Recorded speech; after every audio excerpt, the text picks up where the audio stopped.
भगवान राम ने रावण से युद्ध लड़ने से पहले मां दुर्गा की आराधना शुरू की। 9 दिन की पूजा थी। हर दिन पूजा की समाप्ति पर भगवान राम एक नीलकमल माता को समर्पित करते जाते। 9वें दिन की पूजा जब राम ने शुरू की तो उनकी परीक्षा लेने के लिए माता ने नीलकमल का फूल ही गायब कर दिया। जब पूजा समाप्त होने को थी तो राम ने अपने बगल में देखा कि नीलकमल का फूल तो है ही नहीं, और फूल लाने के लिए अगर आसन से उठे तो पूजा भंग हो जाएगी। फिर राम को ध्यान आया कि माता कौशल्या उन्हें राजीव नयन बोलती थी, यानी राम की आंखें कमल के समान सुंदर थी।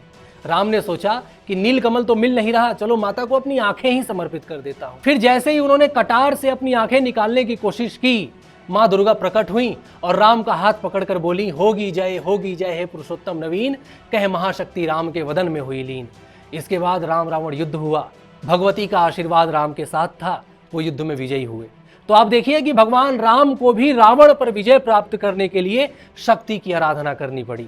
महाभारत में भी भगवान कृष्ण ने युद्ध से पहले अर्जुन को शक्ति यानी देवी की आराधना करने के लिए कहा था। हमारे यहाँ देवी को आद्य शक्ति कहा गया है। ब्रह्मा, विष्णु, महेश जैसे त्रिदेव भी इसी शक्ति से उत्पन्न हुए हैं। यही कारण है कि आपने ध्यान दिया होगा कि हिंदू धर्म में अनेक पंथ हैं। हर पंथ किसी न किसी देवता को मानता है। वैष्णव पंथ भगवान विष्णु को मानता है, शैव पंथ भगवान शिव को मानता है, लेकिन ऐसा कोई पंथ नहीं है जो देवी को ना मानता हो। सभी संप्रदायों में देवी की पूजा किसी न किसी रूप में होती है। आप चाहे भारत के किसी भी गांव में चले जाइए, वहां छोटा सा ही सही लेकिन देवी का मंदिर जरूर होगा। आप चाहे नास्तिक ही क्यों ना हो, शक्ति की आराधना से आप खुद को वंचित नहीं रख सकते। आप पावर चाहते होंगे, पैसा चाहते होंगे, ज्ञान चाहते होंगे, ये सारी चीजें भी शक्ति की ही प्रतीक है। नवरात्रि शुरू हो चुकी है। इस पुण्य मुहूर्त में शक्ति की आराधना करिए, उस शक्ति की जिसकी आराधना से देवता भी खुद को नहीं रोक पाए थे।